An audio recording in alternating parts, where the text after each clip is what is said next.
আসসালামু আলাইকুম। আজকে আমরা তোমাদেরকে অ্যাপোলোনিয়াসের উপপাদ্যের প্রমাণ শেখাবো। বন্ধুরা, তোমরা জানো গত ক্লাসে আমি তোমাদেরকে পিথাগোরাসের উপপাদ্যের বিস্তৃতি পড়িয়েছিলাম। পিথাগোরাসের উপপাদ্যের বিস্তৃতির অংশ হিসেবে আমি সেখানে দুটি অর্থাৎ উপপাদ্য ৩ এবং উপপাদ্য ৪ প্রমাণ শিখিয়েছিলাম। আজকে এই পিথাগোরাসের উপপাদ্যের বিস্তৃতির উপর ভিত্তি করে প্রতিষ্ঠিত বিখ্যাত উপপাদ্য অ্যাপোলোনিয়াসের উপপাদ্যটি আজকে তোমাদের সামনে আমি তুলে ধরব। আশা করি সকল বন্ধু মনোযোগ দিয়ে শুনবে। সবচেয়ে বড় কথা হলো এই উপপাদ্যটি আমাদের পরীক্ষায় অধিকতর গুরুত্বপূর্ণ। এটি পরীক্ষায় আসে, এজন্য আমরা এটাকে একটু বেশি অধিক গুরুত্ব দিয়ে শুনব। পিথাগোরাসের উপপাদ্য পড়ানোর আগে যেরকম পিথাগোরাস সম্পর্কে আমরা দু একটা কথা বলেছিলাম, আজকে এই অ্যাপোলোনিয়াসের উপপাদ্য পড়ানোর আগে অ্যাপোলোনিয়াস সম্পর্কে কিছু কথা তোমাদের সামনে তুলে ধরব। কে এই অ্যাপোলোনিয়াস?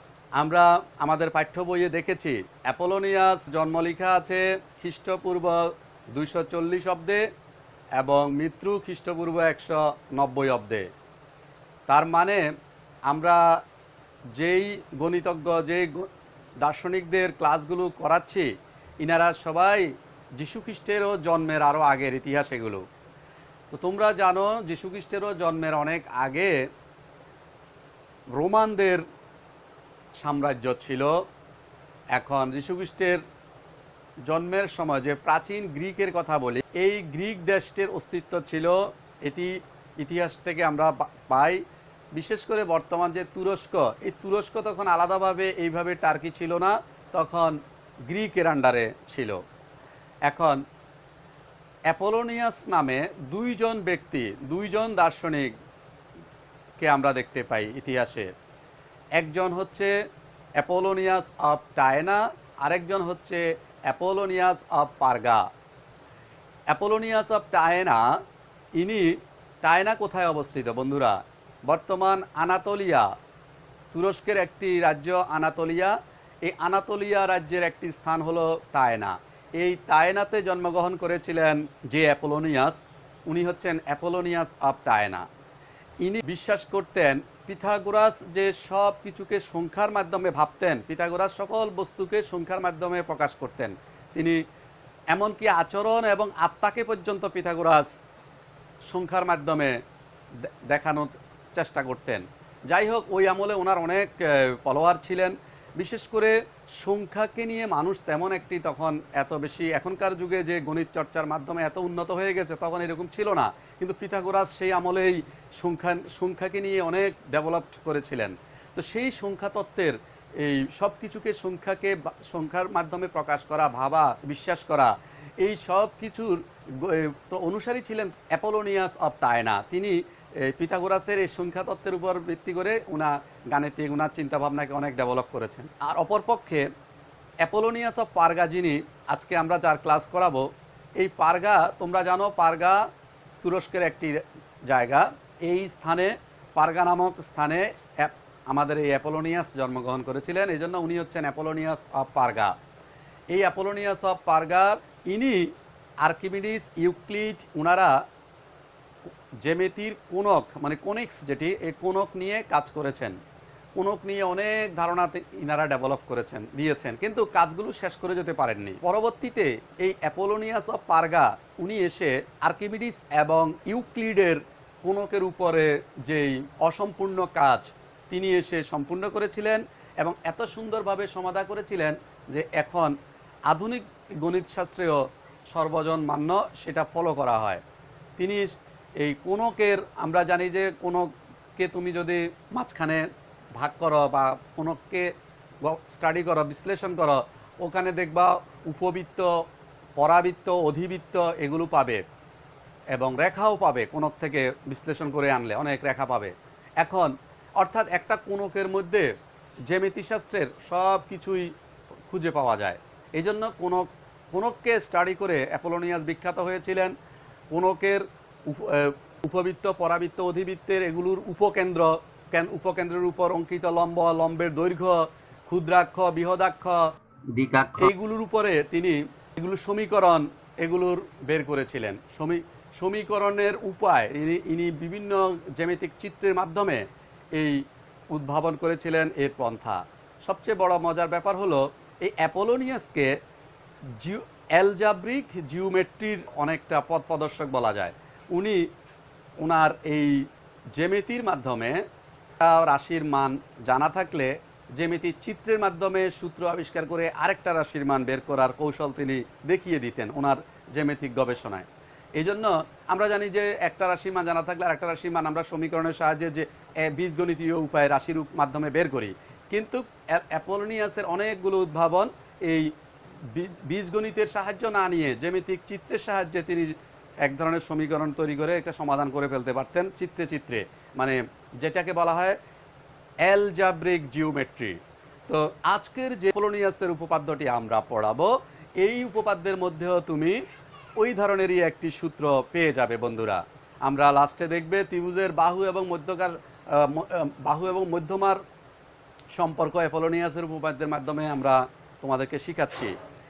যাই হোক, আজকে অ্যাপোলোনিয়াস সম্পর্কে আমরা যা একটু বললাম, তোমরা উপরে ক্লাসে গেলে ওনার সম্পর্কে আরও বিস্তারিত অনেক তথ্য জানতে পারবে। যতই তুমি জ্ঞান বিজ্ঞানে অনেক উন্নত উচ্চতর ডিগ্রি অর্জন করতে যাবে, অ্যাপোলোনিয়াসের এই গবেষণা তোমার সামনে এসে যাবে।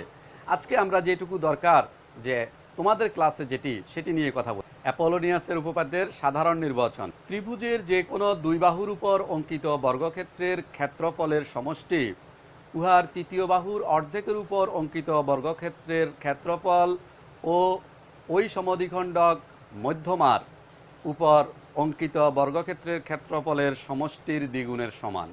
আশা করি বন্ধুরা সাধারণ নির্বাচন বুঝতে পেরেছ। এখন আমরা বিশেষ নির্বাচনে এসে আজকের এই জ্যামিতিটি চিত্রের মাধ্যমে বুঝাবো। তবে এর আগে একটি কথা বলে রাখছি, যথারীতি অনেকগুলো উপচিত্র আমি এঁকে রেখেছি বোর্ডে, যাতে করে সহজে তোমাদেরকে উপলব্ধি করাতে পারি। আসো দেখি বন্ধুরা, এখন বিশেষ নির্বাচন বলছি। বিশেষ নির্বাচনে ছবিতে দেখো আমরা দুটি আমি ক্যামেরার বাইরে চলে যাই তোমরা যাতে দেখতে পাও, আমরা নির্দেশক কাঠি দিয়ে দেখাচ্ছি। বন্ধুরা দেখো, এই যে আমরা এখানে দুটি চিত্র, মূল চিত্র, এইগুলো হচ্ছে মূল চিত্র। এই মূল চিত্রে আমি দুই ধরনের ত্রিভুজ এঁকেছি, কারণ আমাকে সাধারণ নির্বাচনে বলা ছিল ত্রিভুজের, অর্থাৎ ত্রিভুজটির কোনো সূক্ষ্মকোণী না স্থূলকোণী বলা ছিল না, দুইটাই আমরা দেখাতে হবে। তাহলে আমরা বলবো এ বি সি এই একটি ত্রিভুজ, লক্ষ্য করো এ বি সি এই একটি ত্রিভুজ, আর এখানে এ বি সি এই একটি ত্রিভুজ। আমরা এই দুইটি ত্রিভুজেই আমরা এগুলো দেখাবো তোমাদেরকে। প্রথমে বিশেষ নির্বাচন যদি বলো তাহলে বলতে হবে এডি এর একটি মধ্যমা। এডি মধ্যমা যে এ কথা তুমি আগেই স্বীকার করে আসবে।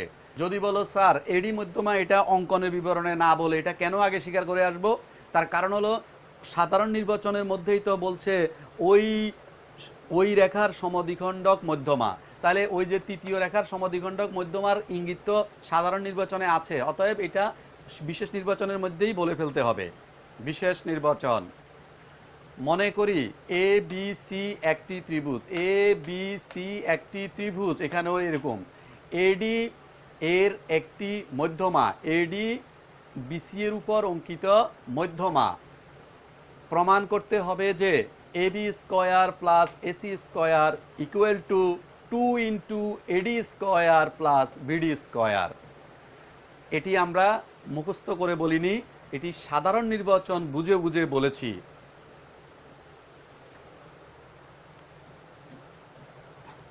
এই পর্যায়ে বন্ধুরা আমরা তোমাদেরকে প্রমাণ শিখাবো। প্রমাণে তোমরা জানো এই অ্যাপোলোনিয়াসের উপপাদ্যটি পিথাগোরাসের উপপাদ্যের বিস্তৃতির উপর ভিত্তি করে প্রতিষ্ঠিত। এখন পিথাগোরাসের উপপাদ্যের বিস্তৃতি আমরা যে তোমাদেরকে করিয়েছিলাম, সেই সাধারণ নির্বাচনটা ওই কনসেপ্ট এখানে আমি স্মরণ করিয়ে দেব। আমি একবার বলছি শুনো। পিথাগোরাসের উপপাদ্যের বিস্তৃতি স্থূলকোণীর ক্ষেত্রে একটা, আবার উপপাদ্য 4-এ সূক্ষ্মকোণীর ক্ষেত্রে আমরা একটা বলেছি। এখন স্থূলকোণী ত্রিভুজের ক্ষেত্রে যেটা, এটা উপপাদ্য 3-এরটা শুনো। প্রথম আমরা স্থূলকোণী ত্রিভুজের জন্য এই দুইটা থেকে একটা সূত্র বের করে নেব, এটা প্রয়োগ করে। তো তিনি কি বলেছিলেন স্থূলকোণী ত্রিভুজের ক্ষেত্রে পিথাগোরাসের উপপাদ্যের বিস্তৃতিতে? একটু শুনতে হবে, খেয়াল করে মনোযোগ দিয়ে শুনো। স্থূলকোণী ত্রিভুজে স্থূলকোণের বিপরীত বাহুর উপর অঙ্কিত বর্গক্ষেত্রের ক্ষেত্রফল স্থূলকোণ সংলগ্ন অপর দুই বাহুর উপর অঙ্কিত বর্গক্ষেত্রের ক্ষেত্রফল এবং ওই দুই বাহুর যে কোনো এক বাহু ও তার উপর অপর বাহুর অঙ্কিত লম্ব অভিক্ষেপের অন্তর্গত আয়তক্ষেত্রের দ্বিগুণের সমষ্টির সমান। বন্ধুরা, আপাতত তুমি মনে করতে পারো ওরে বাবা এত বড় প্রশ্ন, কিন্তু না, তোমরা যারা তখন প্রমাণ করে এসেছো তোমরা তো তোমাদের নলেজে এগুলো আছে, অতএব কিসের ভয়, কিসের বড়, তুমি এগুলো বুঝে যাবে, ওখান থেকে তো তুমি টেনে আনবা। এরপরে দ্বিতীয় উপচিত্র আমরা সূক্ষ্মকোণী ত্রিভুজের পিথাগোরাসের বিস্তৃতিটা বলবো, তখন ওই সাধারণ নির্বাচন তখন পরে বলবো। এখন একবার এটা বলেছি, এইটার প্রমাণ দেখো। এইখানে দেখো বন্ধুরা, এই ত্রিভুজ থেকে আমরা এই একটা উপচিত্র হয়ে গেছি, এই ত্রিভুজ থেকেও একটা উপচিত্র হয়ে গেছি। দোনো জায়গায় আমি স্থূলকোণী ত্রিভুজের ক্ষেত্রে এটা প্রমাণ দেখাবো, বিস্তৃতির প্রমাণ। এখানে এই যে এ বিডি, এই যে এ বিডি এই ত্রিভুজের এই ত্রিভুজ এই স্থূলকোণীটাকে আমরা এখানে এনেছি। আর এখানে এ বিডি, এই যে এ বিডি এই ত্রিভুজ এই বড় মূল চিত্রের থেকে এই বিডি এইটাকে কোট করে এখানে এনেছি। এখানে একটু ছোট করে দিয়েছি আর কি, মানে এইরকমই কিন্তু একটু ছোট করে দেখিয়েছি। বোর্ডে জায়গা কম, এই জন্য এই এত বড় না করে এই স্টাইলেরই একটু ছোট করে করেছি, এটারও একটু ছোট করে দেখিয়েছি। আচ্ছা, আমি এখানে দুটোটাই স্থূলকোণী ত্রিভুজ, তাহলে এই স্থূলকোণী ত্রিভুজের ক্ষেত্রে এবার এর বিস্তৃতি দেখাচ্ছি, অর্থাৎ লম্ব অভিক্ষেপের ধারণা এবার এখানে কার্যকর করো। লম্ব অভিক্ষেপের উপর জ্যামিতি আমরা এর আগে বুঝিয়েছি। তাহলে দেখো, লক্ষ্য করো, তাহলে এই স্থূলকোণ হচ্ছে এখানে ডি কোণ, এ ডি, বি কোণ হচ্ছে স্থূলকোণ এডিবি, স্থূলকোণী ত্রিভুজে এ ডি বি কোণ স্থূলকোণ, তাহলে স্থূলকোণের বিপরীত বাহু হচ্ছে এ বি। তাহলে এখানে লক্ষ্য করো, অপর দুই বাহু, একটার নাম বিডি, একটার নাম এডি। তাহলে এই বিডি, এই যে এখানেও ঠিক তাই, এই যে বিডি এবং এডি সেম টু সেম। তাহলে এখানে কি হচ্ছে, এই যে বিডি, এই যে বিডি এর উপর অপর বাহুর অঙ্কিত লম্ব অভিক্ষেপ দেখো, এই অপর বাহু হচ্ছে এডি, এডি এর লম্ব অভিক্ষেপ টানতে হলে আমরা জানি লম্ব টানতে হবে। তাহলে আমি এখানে লম্ব টানলাম, তাহলে এখানে আমার এই বিডি এর বর্ধিতাংশের উপর হলো ডিই লম্ব অভিক্ষেপ, কারণ লম্ব অভিক্ষেপ ভূমিতে কল্পনা করতে হবে। তাহলে লক্ষ্য করো, এই বিডি এর বর্ধিতাংশ বিডি এর উপরে পড়ে নাই, বিডি এর বর্ধিতাংশের উপর পড়েছে। তাহলে বিডি রেখার বর্ধিতাংশের উপর এডি এর লম্ব অভিক্ষেপ ডিই। এভাবে এখানে আসো, এই চিত্র, এই যে বিডি, আরেকটা রেখা হচ্ছে এডি, এডি এর লম্ব অভিক্ষেপ কি হলো ডিই, এটাও বিডি এর বর্ধিতাংশের উপর, এখানে লম্ব আঁকছি, তাহলে এই লম্ব আঁকছি, সুতরাং এটা ডি লম্ব অভিক্ষেপ। তাহলে এবার পিথাগোরাসের উপপাদ্যের বিস্তৃতির স্থূলকোণীর ক্ষেত্রে কি ঘটলো সেটা লিখো। তাহলে স্থূলকোণের বিপরীত বাহুর উপর অঙ্কিত বর্গক্ষেত্রের ক্ষেত্রফল এখানে কি হবে। আর এখানে আয়তক্ষেত্রের কথা বলি, এখানে একটা বিডি একটা ডি, এখানে যে আয়তক্ষেত্র একটা কল্পনা করতে হবে, একটা হলো বিডি একটা হলো ডিই, এখানেও ঠিক বিডি ডিই। তাহলে আমি এখান থেকে কি পাচ্ছি, উপচিত্র 1 থেকে আমরা যেটা পাবো এটা আমরা এখন লিখব। তবে এর আগে বন্ধুরা আমি আরেকটু সুন্দর করে কথাটাকে বইয়ের মতো গোছালো ভঙ্গিতে বলি। বইয়ে যেভাবে বলেছে তুমি পাঠ্য বইয়ের সাথে হুবহু লাইন বাই লাইন হয়তো মিল করতে চাইবা আমার লেকচারে, এই জন্য আমি সেটাও একটু বলি। প্রমাণে এসে বলবে এবিসি ত্রিভুজে বাম পাশের চিত্রে এ বিন্দু থেকে বিসি এর উপর এই লম্ব আঁকি, আর ডান পাশের চিত্রে বলবে যে এ বিন্দু থেকে বিসি বাহুর বর্ধিতাংশের উপর এই লম্ব আঁকি। এখানে আসলে লম্ব আঁকার কথা এক হিসাবে বলা লাগে না। যদি বলো স্যার কেন লাগে না, বইতে তো বলছে লাগে না, এই অর্থে যে এখানে তো আমি লম্ব অভিক্ষেপ ছাড়া তো আমি পিথাগোরাসের উপপাদ্যের বিস্তৃতির প্রয়োগই ঘটাতে পারবো না। তাহলে লম্ব অভিক্ষেপ যখন আমি চিহ্নিত করতে যাব ভূমিতে, তখন তো লম্ব আপনা আপনি আমি আঁকতে বাধ্য। তো লম্ব অভিক্ষেপ বলবো, অথচ লম্ব হবে না, লম্বের অস্তিত্ব নাই, এই কথা বললে কি এটা তো কোনো, এটা পাগলামি ছাড়া কিছু না। যেহেতু আমি লম্ব অভিক্ষেপ স্বীকার করে যাচ্ছি এখানে, তার মানে লম্ব এঁকেছি, এই লম্ব হয়ে গেছে, এটা আপনা আপনি বোঝা যায়। তারপরেও সুন্দর করে যেহেতু এখানে বইয়ে লম্বের কথা প্রথমে বলা হয়েছে, যার কারণে আমরা এই সুন্দর করে বইয়ের মতোই বলছি যে লম্ব এঁকেছি। যদিও আবার বলছি লম্ব অভিক্ষেপ স্বীকার করতে গেলেই লম্বের কথা আপনা আপনি এসে যায়, তারপরও আমি বইয়ের মতোই বলে দিচ্ছি।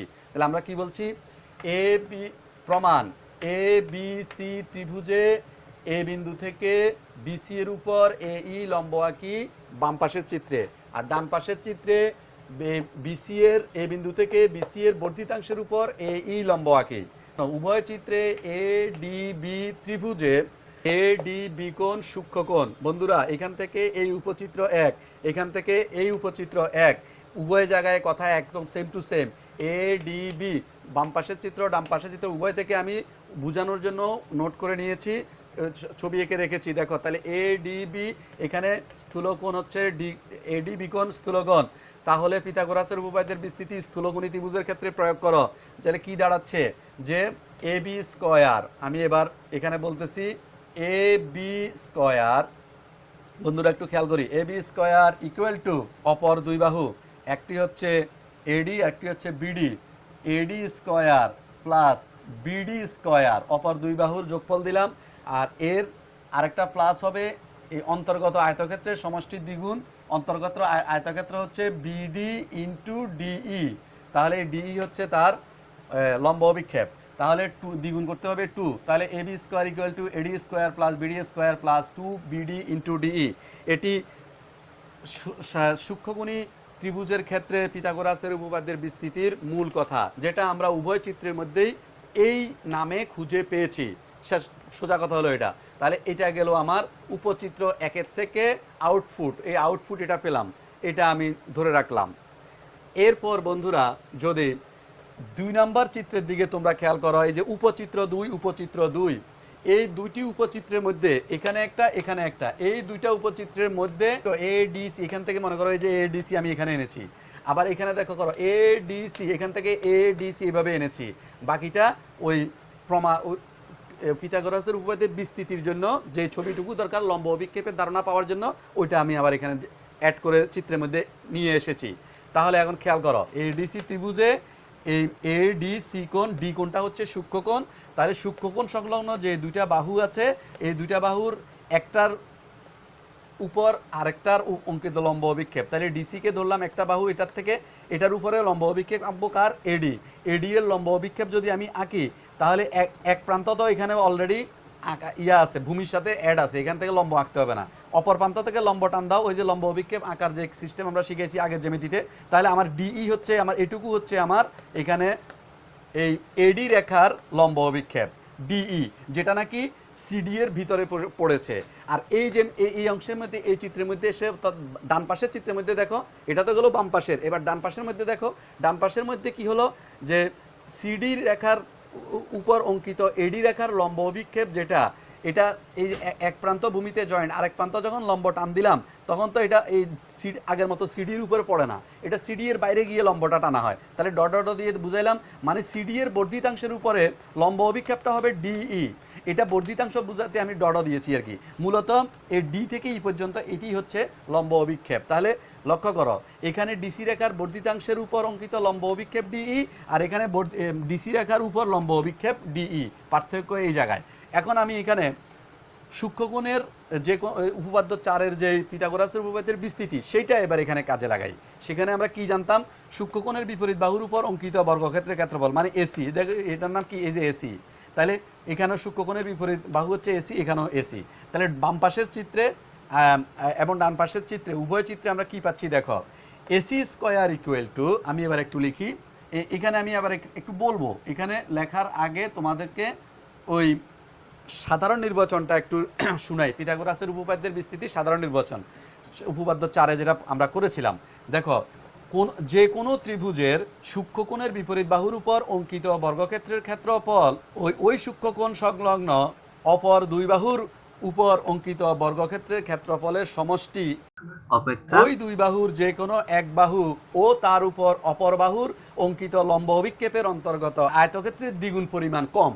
এই হচ্ছে উপপাদ্য 4-এর নীতি অনুসারে আমরা সূক্ষ্মকোণের বিপরীত বাহু হিসাবে যেটা পেয়েছি, তাহলে এই এসি স্কয়ার ইকুয়াল টু, তাহলে অপর দুই বাহু হচ্ছে AD square plus CD square, CD অপর বাহুর নাম হচ্ছে CD, AD square plus CD square minus এটা, ওইটা কম হবে, কমের জন্য হবে সিডি, সিডি এটা একটা বাহু, ওই যে বলছে না ওই দুই বাহুর যে কোনো এক বাহু, তো যে কোনো এক বাহু হচ্ছে সিডি এবং তার উপর অঙ্কিত লম্ব অভিক্ষেপের অন্তর্গত আয়তক্ষেত্র, তার উপর লম্ব অভিক্ষেপ হচ্ছে ডিই, তাহলে ডিই উভয় চিত্রের মধ্যে একই ঘটনা, এই যে ডিই এখানে সিডি একটা বাহু আর একটা ডি, এখানে সিডি একটা বাহু আর আরেকটা ডি লম্ব অভিক্ষেপ, এখানেও ডি লম্ব অভিক্ষেপ, সিডি একটা বাহু। তাহলে উভয় চিত্রের মধ্যেই এই এই অন্তর্গত আয়তক্ষেত্রের ক্ষেত্রফলটা হচ্ছে সিডি ইন্টু ডি, আর দ্বিগুণ পরিমাণ কম, এই জন্য -2 সিডি ইন্টু ডি।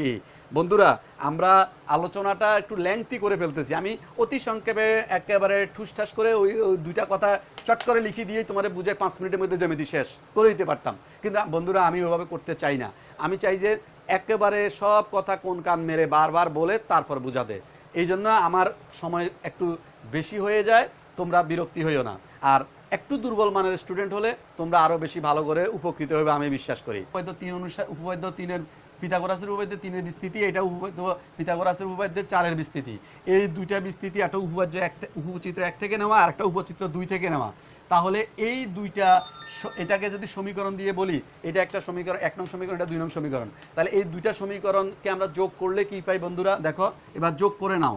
যোগ করলে হবে কি, আমি যদি এভাবে আর কি এটাকে 1 নং সমীকরণ, এটাকে মনে করো 2 নং সমীকরণ দিয়ে রাখলাম, তাহলে আমি যদি বলি এখন 1 নং যোগ 2 নং, অর্থাৎ এগুলো যোগ করতেছি, তাহলে কি হবে AB square plus AC square, তাহলে ইকুয়াল টু কী হবে? এই দুইটার যোগফল এদিকে রাখলাম, আর দুইটার যোগফল করলে লক্ষ্য করো বন্ধুরা, এডি স্কোয়ার, তার মানে কি 2AD স্কোয়ার, তাহলে BD square plus CD square. আচ্ছা, এখন এরপরে দুইটা, একটা প্লাস একটা minus, plus 2BD into DE minus 2CD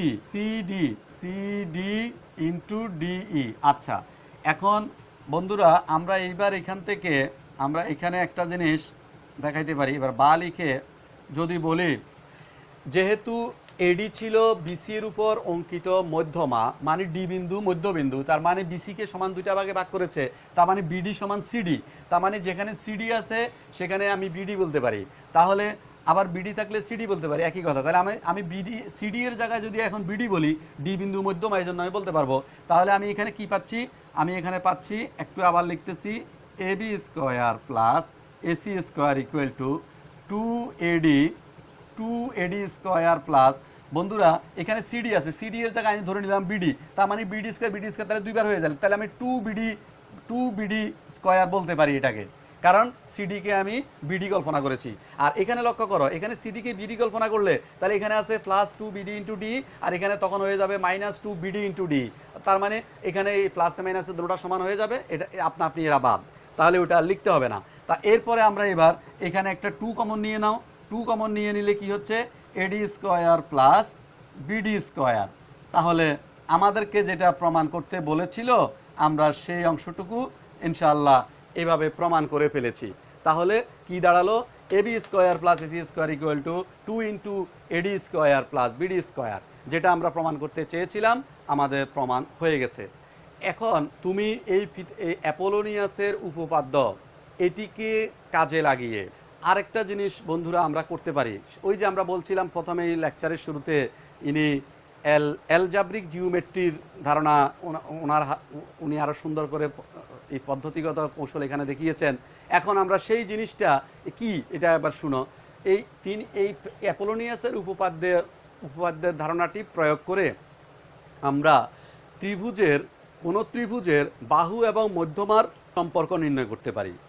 তো সেটা আমরা ছবি এঁকে আরেকটা ক্লাসের মাধ্যমে দেখাবো, এখন ওই সম্পর্কে আর কোনো কথা বলছি না।